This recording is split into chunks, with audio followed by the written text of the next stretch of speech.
Breaking news, Dolphins. The offseason is far from over, and behind closed doors, things are heating up in ways most fans can't even imagine. The cornerback situation in Miami is ringing alarm bells, and there's growing anxiety about whether the front office can meet the team's most pressing needs. If there was ever a time to be blunt, it's now. Chris Greer should have been fired by now. Yet, for reasons that continue to baffle fans and insiders alike, he remains in charge, and once again, his strategy, or lack thereof, is being questioned. The Dolphins made a number of changes this offseason, sure, but there's one looming hole that remains painfully unaddressed, the cornerback position. Now, before I delve into what's going on in the Dolphins front office, click like only if you're a true fan. And if you've been wearing navy and orange for more than 2 decades, comment below. Go Dolphins! I believe this year will be different. The Dolphins are attempting to piece together a championship-caliber team, and the goal remains clear, reach the Super Bowl. But the reality is that without strengthening the cornerback group,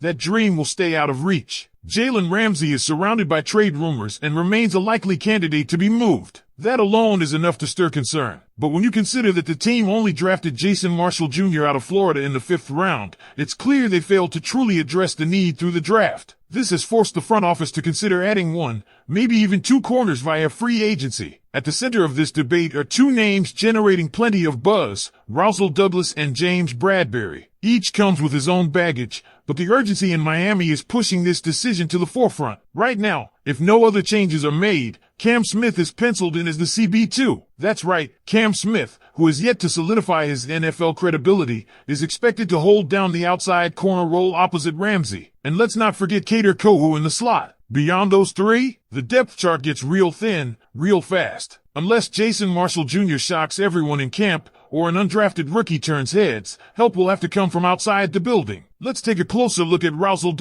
His name keeps surfacing in conversations around the Dolphins. Veteran insider Barry Jackson confirmed that Miami has expressed interest. Douglas started 15 games last year for the Buffalo Bills after being traded mid-season from Green Bay. But his season was a tale of 2 extremes. After some early flashes of competence, his play declined sharply, especially in man-to-man coverage. Here's the harsh truth. According to Pro Football Focus, Douglas was rated the 2nd worst man coverage corner in the entire league among those who played at least 50% of coverage snaps. Think about that. Bottom tier in every meaningful category: completion percentage, yards allowed, yards per catch, and quarterback rating when targeted. In man coverage, he was simply exposed over and over. But here's the nuance that matters. Douglas was slightly better in zone coverage, which makes him a potential fit for Anthony Weaver's system in Miami. Last season, the Dolphins played around 60% zone coverage and just 25% man coverage, based on snap data from key players like Ramsey, Kohou, Cam Smith,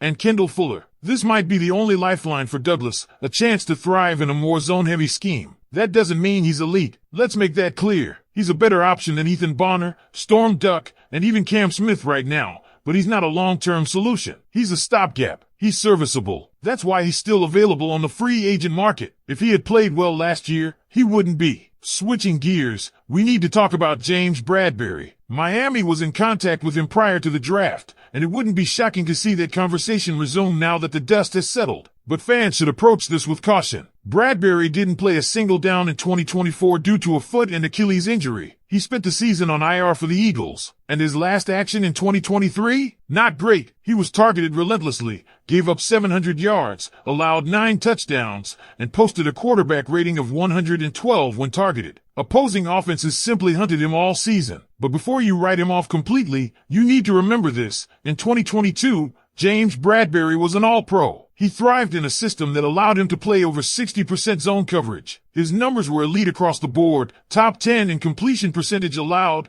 yards per catch, and QB rating when targeted. What happened? A new defensive coordinator came in, shifted the scheme to include more man coverage, and Bradberry's production tanked. In 2023, his man coverage rate increased by 6%, and the zone snaps dropped by 10%. That shift pulled him away from his strengths and left him vulnerable on the field. In many ways, his downfall was schematic, and that's an angle that Dolphins fans need to consider. Miami's defense could potentially unlock what Bradberry was in 2022, provided he's healthy and still has gas in the tank. The downside? That's a big gamble, maybe even bigger than Douglas. Bradberry has age, injury history, and recent poor performance working against him. But if the Dolphins want a potential home run at a bargain price, this could be it. Still, if we're talking about upside, youth, and raw talent, there's one name that towers above the rest. Asante Samuel Jr. The expectation around the league was that Samuel would sign with the Vikings once the comp pick deadline passed. That didn't happen. Why? Concerns from Minnesota's side about his injury history, specifically his back, neck, and shoulders. He's been one of the more injury-prone corners over the past 4 years. But when he's on the field, he's electric. He's a difference maker. And most importantly, he's young. That's something neither Douglas nor Bradberry can offer. Asante Samuel Jr. remains a high-risk, high-reward option. And at this point, with how cheap his contract might be on a one-year prove-it deal, it's shocking he's still available. The Dolphins should absolutely be exploring this. Even with the injury risks, Samuel is a clear upgrade over the current roster, again, outside of Jalen Ramsey. His signing could be the steal of the offseason if he stays healthy. So here we are. 3 options, 3 different types of risk. Rasul Douglas is the safe, unspectacular,